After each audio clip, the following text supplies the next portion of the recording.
The more chips you drop into the funnel, the more money you're gonna make. It is a numbers game, okay? It is a numbers game. Stop dropping 1 or 2 people in the funnel per week. If you really want to get hungry and you really want to get focused, you need to say to yourself, you know what? I'm gonna put at least 3 people a day into the system. 3 people a day. Everything happens exponentially. If you use the number 2, for example, 2 people a day is 14.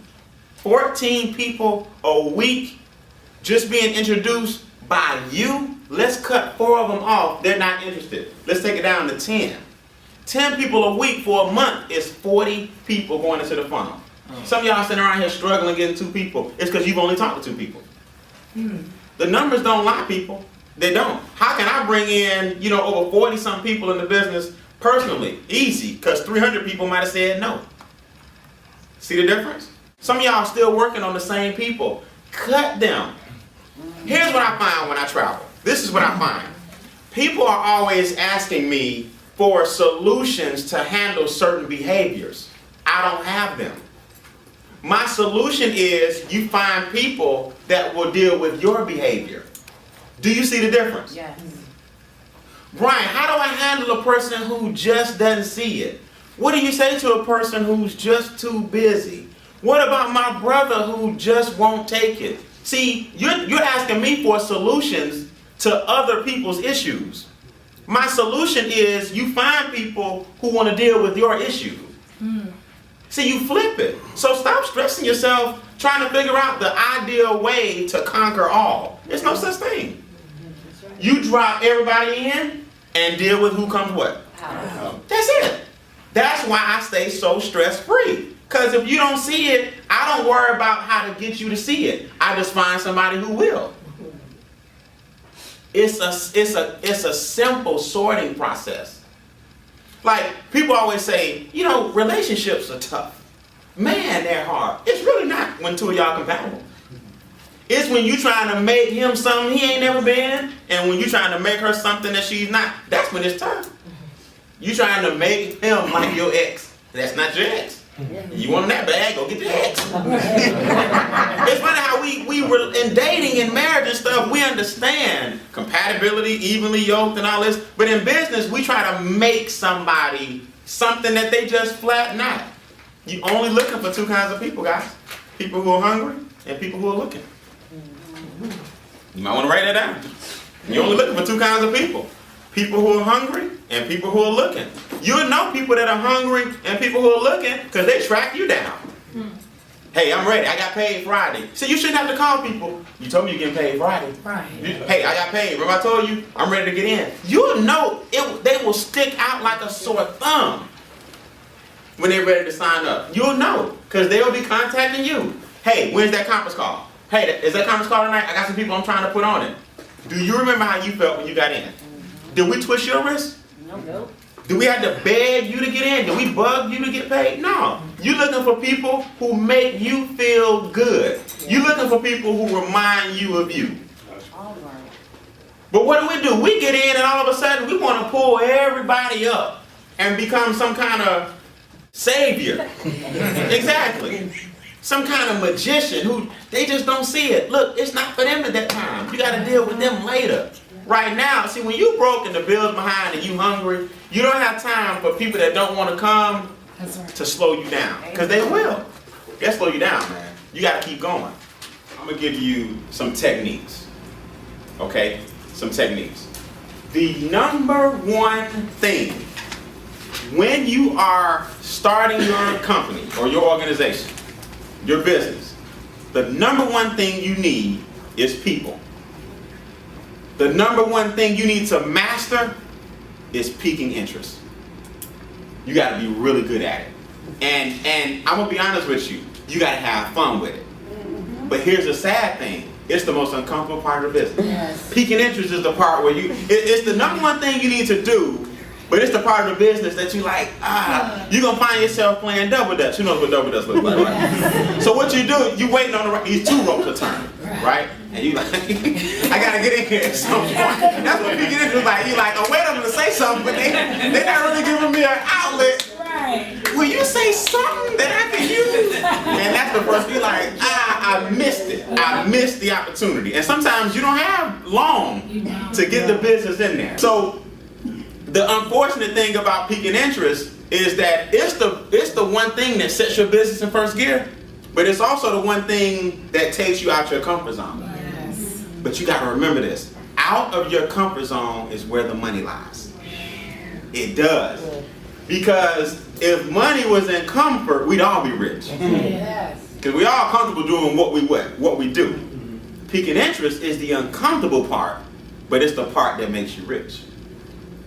And have fun with it. Have fun with it. Write this down. I will never see strangers again. That's why I practice on strangers. See, a lot of y'all are scared to be embarrassed by a total stranger. Right. If I talk to Quetta and I fumble and stumble, I'm like, you know what, man, I messed up. And I just keep it moving. Like, who is she? Man, I'm sorry, I was trying to do something. I'm sorry.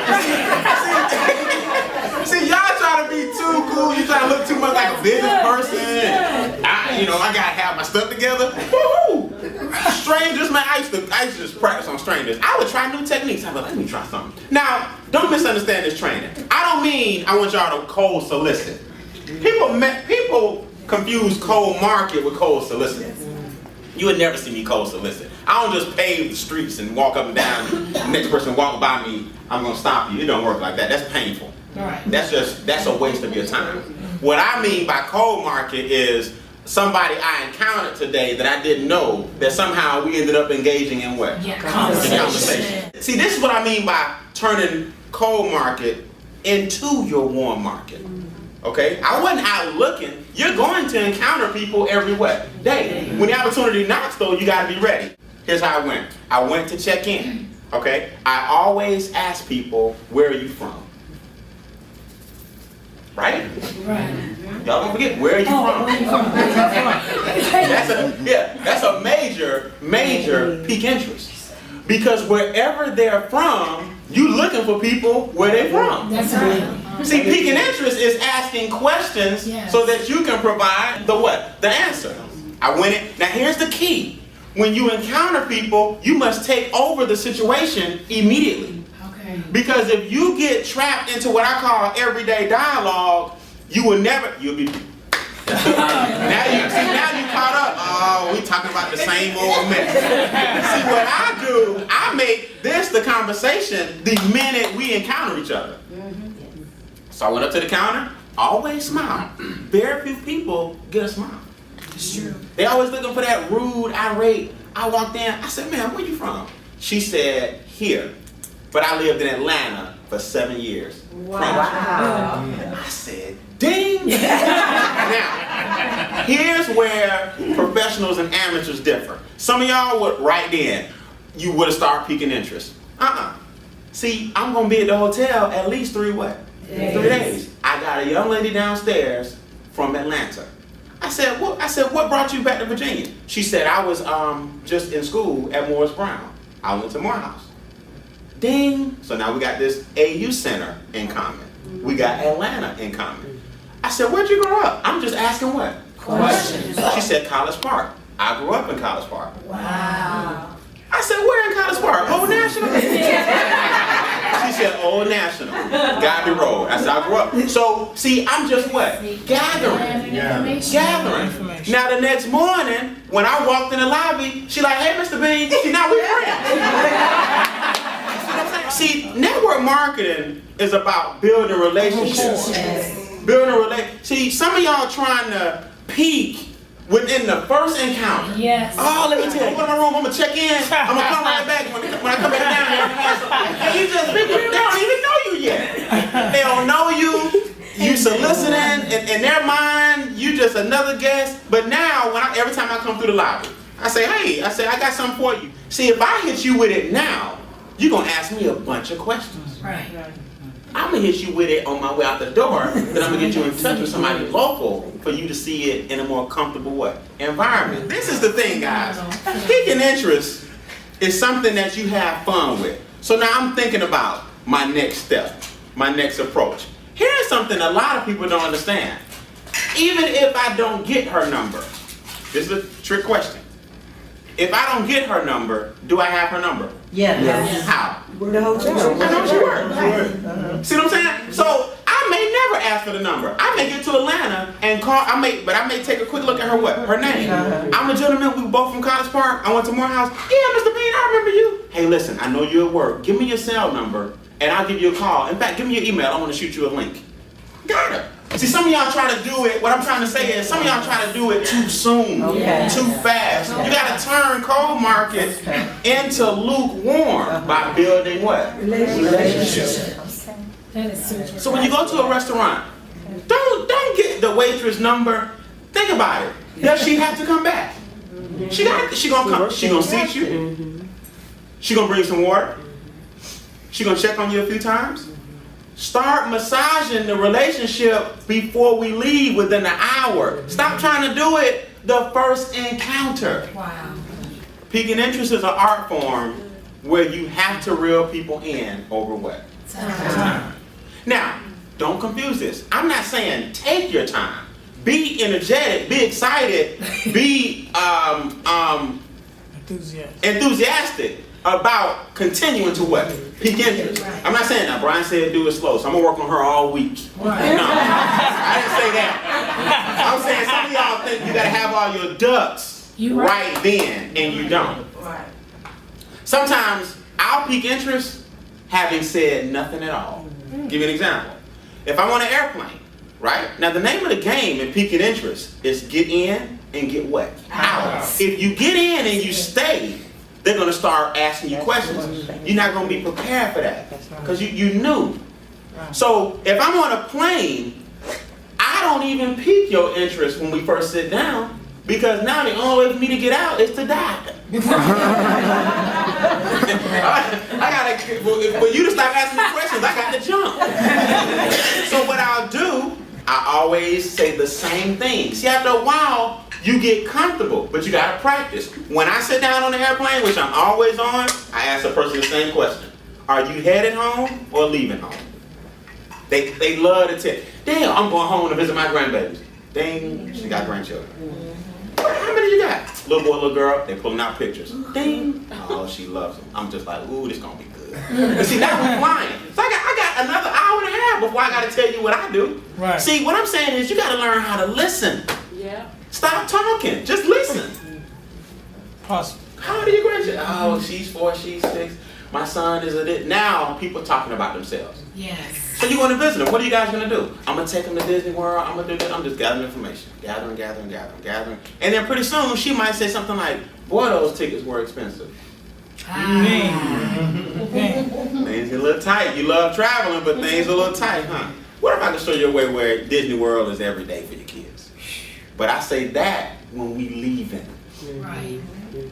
Give me your name and number. I'm going to call you later. It's something you may want to hear that's coming to this area. But I'll call you later. Go enjoy the grandkids and I'll call you later. See, I picked her and didn't even say anything. Sometimes saying nothing, y'all have heard silence is golden. Yes. Okay? Being on mute speaks volumes. Yes. So you got to learn that, guys. You don't have to always, if you get the number, you won. Now you go home and gather yourself. Hey, remember you met me on the plane earlier? I was telling you about Orlando. We're looking for key leaders in Orlando. And I know your son lives in Orlando because you told me about your... See, now you got so much ammunition, you can phrase it how you want. You told me your son lives in Orlando. You were going to visit the grandkids. All right, I want to email you a link and you take a look at it and tell me if you like it. I'm done. Right. Some of y'all...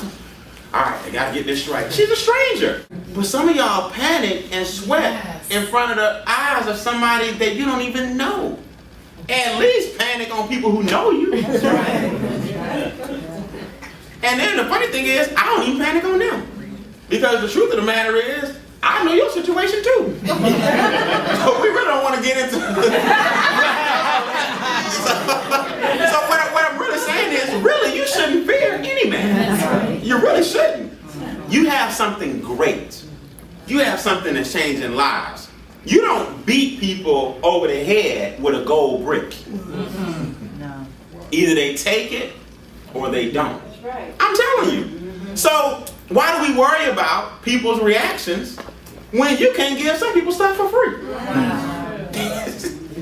So that's why I say treat everybody the what? The same. And then you get better and you practice on piquing interest. You practice on different techniques to get better and better and better. You cannot pique and invite. The person who piques cannot invite. Always remember that. The person who piques cannot invite. Something else has to tell him about tomorrow night. Because me and him are friends, and he just saw me yesterday. I can't tell him about tomorrow night. That's right. The person who piques cannot invite. Sometimes I'll pique your interest. You'll call me. Hey, this is that friend of yours that wasn't interested. Hey, what you doing? Oh, you remember that business I told you about? I got 15 people on the other line. We're about to do a conference call. I'm going to call you back. Click. Oh, you serious about it? You know what I mean? Stop being so available. Yes. You see, your friends haven't seen a change in you. Yes. So if you still available, even though they told you no, but you still hanging around them, see, you're not that busy. So you're not giving them a reason to go, I ain't talked to my girl in 2 weeks. I told you, I'm going to get back with you this summer. Right now, that business I was telling you about, That's right. see, I don't talk to them no more. On purpose, that's part of my piquing interest. I'm trying to show you that I'm busy. I may not even be on the phone, but to them, I'm busy. I'm busy. To your friends, you got to show them a different behavior. Right. You got to show them different behavior. And that in turn piques their what? Interest. Okay? I had a friend of mine, and I'll take questions. I had a friend of mine, he used to dress real different. He just was a different dude. You know, just real, you know, a little Prince mixed with Michael Jackson. It's all kind of, like, he thought it was just fly. And on him, it really did look nice. I'm like, boy, you know, you got a style on you. I said, but I'm going to tell you something. You going to business with me? Yeah, I need you to wear a suit and tie. Okay? He started dressing, you know, more conservative. It peaked. What have you done to Steve? Because everybody used to seeing him in all that fly stuff. Now, the fact that he put on a suit and tie, because he was serious about the business. I said, man, you put on a suit and tie, all your friends gonna get peaked. Yeah. All his friends got peaked. Just do something different. Wear a suit on a Saturday and watch what happens. Wow. People think you're going to a funeral. Yeah. Who died? Nobody died. I'm just dressed up. Why you dressed up on a Saturday? And Yep. just do different things. But I want you to understand, more importantly, the attitude. Have what? Fun. Have fun with it. Don't worry about it. Don't worry about it. Look, you can say the wrong thing enough times. Somebody's still gonna say, what are you talking about? I don't know, I messed up, but give me your name. I messed it up. I love saying that. I'm like, man, I messed it up. But let me let you hear something real quick. Stop being so perfect, y'all. Stop being so perfect. It is in your trying to be perfect that people are now looking for your imperfections. Yes. But when you go ahead and act imperfect, people go, man, this is, you know, you look more human. This is called talk through people, not to people. If you learn how to talk through people and not to people, it relieves you of all your nervous anxiety. It really does. Here's how. Are y'all ready? Yes. Are y'all sure? Yes. Have I lost y'all? No. Okay, here's how you talk through people. All of us have 3 types of friends. Reds, greens, and blues. Greens are people who look up to you. Blues are people on your level. Reds are people you look up to. They all can be handled differently, but reds are what make us nervous. Okay?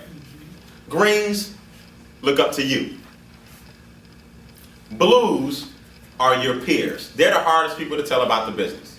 And reds you look up to. Those are the most difficult people to tell because you got this little fear of pastor so-and-so, deacon so-and-so, doctor so-and-so, attorney so-and-so, engineer so-and-so. So you get nervous when you talk to reds for whatever reason. Here's what you have to remember. You are not a red to everybody. That's why they don't show up. If you were a red to everybody, you could just throw them in the car and they would come. Everybody got it? So what you have to remember is reds will introduce you to other reds. So you have to recruit up. Most of you guys recruit down. You just recruit greens. All you do is recruit greens. People who look up to you. You got to learn how to go get reds. Because here's the thing, and pay close attention to this. Reds have blues. Because a blue is somebody on their what? Level. But A red's blues are more what for you? Reds. Because he's going to get his peer circle. But to all of his peers, they reds. To you. But he has people who are red to him. So even people that this blue, or this red, I'm sorry, people who look up to him are his greens. Those are your blues. Yeah. See what I mean? See, when you recruit up, it broadens the color spectrum. Because him recruiting down is recruiting on your level. Him recruiting up is your super red. And him recruiting even is your regular red. So the name of the game is to recruit what? Up. The color spectrum is very important. The color spectrum is very important. Some of you guys will actually call me up. True. Hey Brian, you open for a three-way? Yeah, who you got? I met this little 16-year-old kid. And you want me to do three-way. Now I'm not talking about because it's me. Don't take this the wrong way. I'm saying you can't get him in the car. Right. You bring his butt to the meeting, he's 16. You know, you're doing three-ways with all these greens. Bring me some reds, bring me some blues. The three-way call is really designed for your blues. Because those are the hardest people to get to see what you would see. I got it. I'm going to tell you guys something. That one, this is the problem with a lot of you guys. You try to make Piquing Interest make sense. See, when you're hungry and you want to get off your job or change your situation or whatever your why is, stop waiting on it to make sense. You win as long as you what? As long as the person says what? Yes. But what you think you need is some smooth, methodical approach. And that's your problem. Paralysis analysis. You keep waiting on perfect storms. There's no such thing. Just pique the person's interest, people. So what do you do after we pique them? What's next in the process? A three-way what? Call. Here's the rule. The person who piques cannot invite. The person who piques cannot invite. Everybody got it? Yes. If you pique, you can't invite. Something else must invite. So before I go, I want to make sure everybody knows how to conduct three-ways.